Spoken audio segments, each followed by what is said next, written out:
All right, ladies, this is Alex from Mindful Attraction. Now, let's talk about the number one thing you need to do to attract high quality men. All right. Now, the quality men that we're talking about, we're not talking about ballers. We're not talking about guys who have money. We're not talking about good looking guys. In other words, we're not talking about me, okay? We're talking about men who have healthy attachment styles, men who respect you, and men who appreciate you for who you are. In other words, healthy relationships with securely attached men. But we're going to talk about the number one thing you have to attract quality, healthy relationships, and it's this: boundaries. If you don't have boundaries, you will not be able to filter the people who don't respect you with the people who respect you, because this is what happens, right? What are boundaries? Boundaries are things you will or will not accept from people, all right? You have a boundary. For example, if a family member keeps asking you money and you keep saying yeah, how do you know they really respect you? That's only going to lead to a relationship that's negative. That's going to lead to a toxic relationship, because eventually you're going to end up resenting them, right? So when you say no to somebody, when they're requesting something from you, you say no, the ones that stay are the ones that respect you. In fact, the ones that stay, their respect for you goes up, and the quality of relationship you both have naturally will increase. You see what I'm saying? So by having your boundaries, by learning to be assertive, not aggressive, right, or passive, but assertive, because the difference between the difference between assertiveness and passiveness is self-respect and boundaries. When you don't have boundaries or self-respect, when it's time for you to defend yourself, you're gonna get aggressive or you're gonna get passive. By having that self-respect, you will eventually, when it's time to stand up for yourself, you're not gonna do it in an emotional way. You're gonna do it in an assertive, logical way, right? And the thing is that as you learn to, because learning how to develop boundaries, which is a part that I have in my course, is something that would take time. It's something that takes practice. And you initially go a little too far when practicing this, but that's good. You're practicing assertiveness. You see what I'm saying? If a family member asks you for money and you don't have the money, you say no. And this is how you judge what to stand up to, right? One, always put yourself first, right? If you're at a job and somebody's asking you for help and you haven't finished work, say no. If somebody's asking you for money and you have the money, but you're saving up to pay a bill or saving up for this or that, you say no. You don't let people guilt trip you. You see what I'm saying? And this is a problem that a lot of women have, because some women are just naturally good people. You see what I'm saying?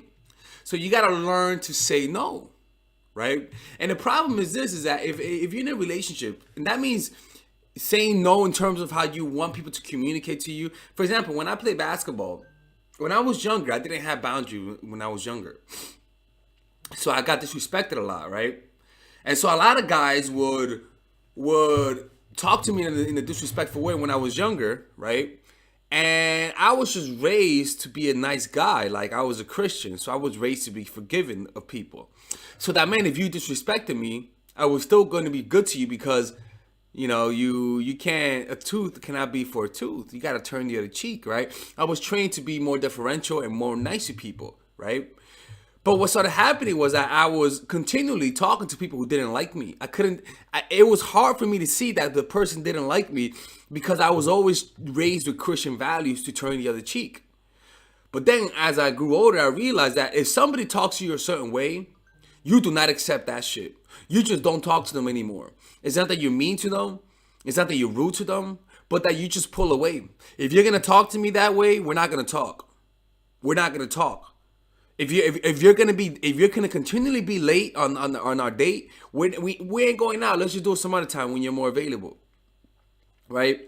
If you're gonna continually call me Poppy, because there was a dude who kept calling me Poppy, I'm like, bro, my name is Delexis. Or there's one dude who kept calling me this still happened like a few months ago. There's one dude kept calling me Mr. YouTube, right? I'm like, yo, hey, I'm like, before I would have been Before I would have said, hey, what's up, man? You know, but deep down I would have said, Nick, my name is Delexis. But now I was like, yo, dude, it's Delexis.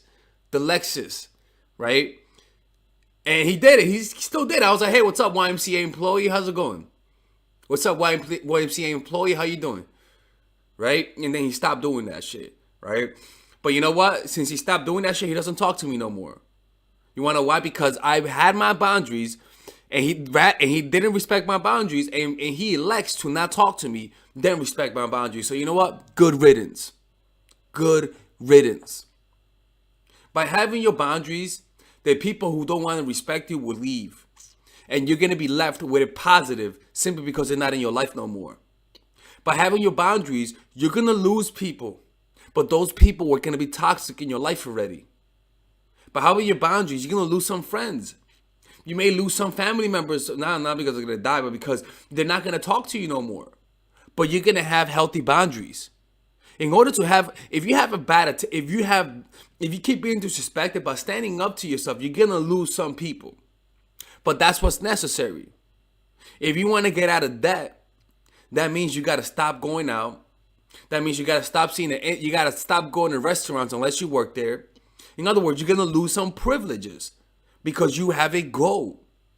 And if you want to be respected, you're going to lose some friends because you develop some friendships out of disrespect because you wanted them to be your friends so badly.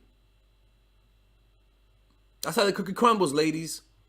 All right, ladies and gentlemen, if you guys ever want to learn how to use your feminine energy to influence people, learn how to use your masculine energy to become more assertive, and also learn how to blend both energies to improve your dating life, your spiritual life, honestly, your relationship life, your family life, your career life, this is the course for you. If I had to make a course for my nieces, I have two nieces, one is 19 and one is 15. 16. Holy shit. Oh my God, he's a bad fucking uncle. He's a bad uncle. Get him. Shut up, Melissa. You should get this course, right? And this is the course that I will make for them. So, for example, watch the curriculum, right? In the first week, we're going to be showing you how to establish a strong masculine foundation without letting it hurt your feminine energy. This masculine foundation is a source of who you are, right? It's your bodyguard. Without this, whatever feminine energy you create will be destroyed by the outside because your masculine is your shield. So we'll talk about goal setting. We'll talk about how to develop a serious attitude. We're going to be talking about how to use more logic, how to use more goal-oriented behavior. It's more how to be a man. Now the next one is how to embrace the feminine energy, right? This one would teach you about how to minimize excessive masculine traits, developing self-awareness, healing abundant feminine energy, regulating your emotion, mastering voice qualities and facial expressions, surrendering control and allowing pain to be felt. This is honestly, this will supercharge, like Kaioken, your masculine energy. After that, we have femininity in the workplace and how to be feminine in the workplace without letting people take advantage of you, and the nuances of how women on power should behave versus women who are subordinates in the workplace, and even the dress code. This is based on psychology, people. It's kind of insane. I'm actually excited about this one. The next week, we talk about navigating the labyrinth of male and female friendship. And this, a lot of women find confusing, so we talk about that. And how to identify envious friends, how to identify the good friends, how to keep male friends, and how to keep female friends. Week 5, we talk about how to release the burden of the past and stop and destroy mental projections. This is actually really powerful. And then week 6, we talk about how to increase your observational power so that you could read people better. And we have a bunch of bonuses. The course starts at $99, and you guys can pre-order the course today at $69 before it goes out. If you're watching this, most likely I'm in the meditation retreat, so I will be praying for all of you guys.